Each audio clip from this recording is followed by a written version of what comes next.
Hey, what's up, everybody? This is Charles Savans. I want to welcome you guys to another episode of the DREAMERSPRO show. We cover everything from sports, hot topics, classic debates, and entertainment. And we'll give you guys a fresh perspective on things and how we see them. So let's get straight into this topic here. So a lot of people have been asking me, hey, man, you're going to talk about the Lakers? You're going to talk about the Lakers? I absolutely am.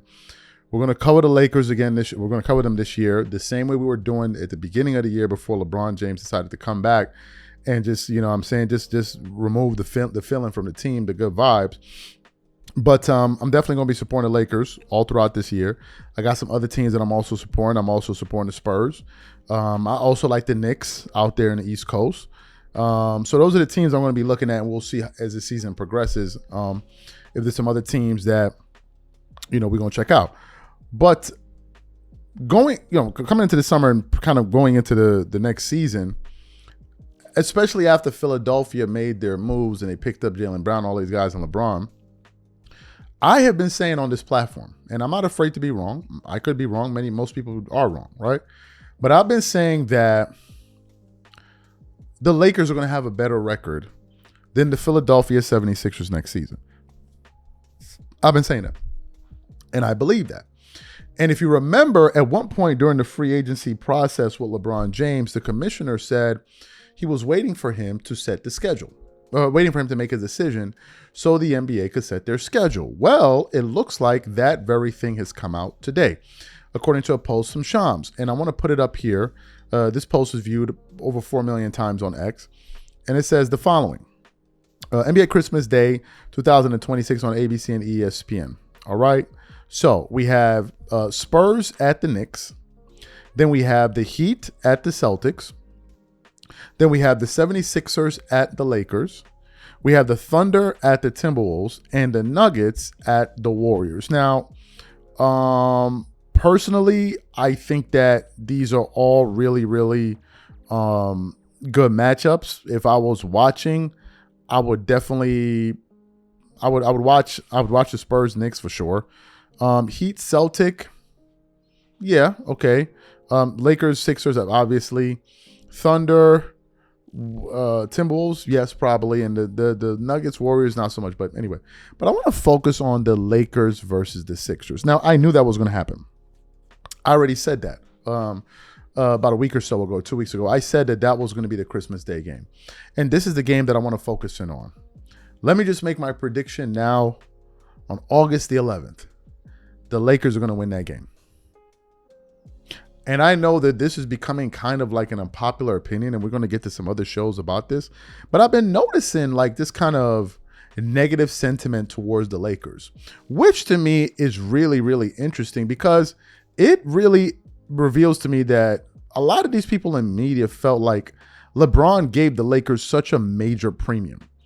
And now that he is no longer on the roster, all of a sudden now this team may be a play-in team. You see a lot of his fans saying this. I mean, you see them on the internet twerking it up all over the place. Even when I have put up various posts on my X account. Again, if you guys are not following me on X, my handle is JRTABANSI. And even when I've put up comments on my account, various people have kind of said, oh, man, the Lakers are going to be a play-in team. No, they're not.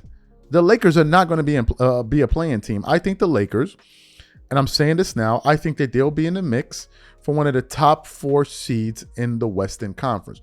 Remember, the Western Conference is actually pretty good. There are actually some good teams out there, and I think they're going to be in the mix. Now, why am I saying this? Because I think this offseason they added more depth. They got better at the center position. That's something that they needed. I think they got rid of the redundancy of having both Luka, LeBron, and Austin Reeves at the same time. We have to see who they're going to fill up their roster. I still think that they have a chance to go out there and get Jonathan Kuminga.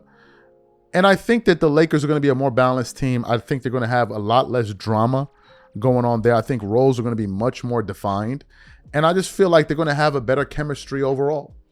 For those of you guys who don't know, the Lakers are actually doing a mini training camp between the players that Luka Doncic is hosting them in Slovenia for 4 days. And he's paying for everyone's flights. All right. So I feel like the vibes around the team are going to be better. I feel like they're going to have some great chemistry, the same way they did last season, and I think they're going to be a more cohesive unit by the time they get to Christmas. Now, here are the reasons why I feel also that the Lakers are going to be better than Philly and they're going to beat them on Christmas Day, barring injury, is because Philly has a lot of moving parts, but the biggest part is going to be the egos. You've already seen Rich Paul come out there and say, hey, man, don't listen to what the media says. And talking to VJ Edgecombe, they talk about your numbers and all of that. Then I feel like a lot of people on that team need to sacrifice to make it work. Whereas the Lakers don't have that problem. Luka doesn't need to sacrifice his game. Austin Reeves doesn't need to sacrifice his game. But on the Sixers, there has to be sacrifice. Tyrese Maxey used to be their point guard. Now we're hearing LeBron is going to be their point guard. Right? So Maxey's going to be playing off the ball. Then you look at Jaylen Brown. Where does that leave him? Last year, I think he was a 29-point-per-game scorer last year. So his numbers are going to take a step back. Then what happens when Joel Embiid comes back?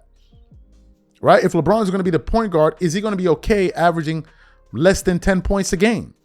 If in late game situations, is he going to be willing to give up the ball and let Jaylen Brown and the younger guys take over games, or is he going to try to still play hero ball and have these moments? I feel like the Lakers are not going to have this problem. And then, of course, you have the media aspect of it. And you saw that last year with the Lakers. What do I mean? If you remember when you had like podcasts like Game Over, well, they were covering the Lakers. At one point, they were suggesting Reeves should go to the bench when he gets back from injury. Is this what's going to happen at various stages in the season with the Philadelphia 76ers? How's the outside noise going to affect them?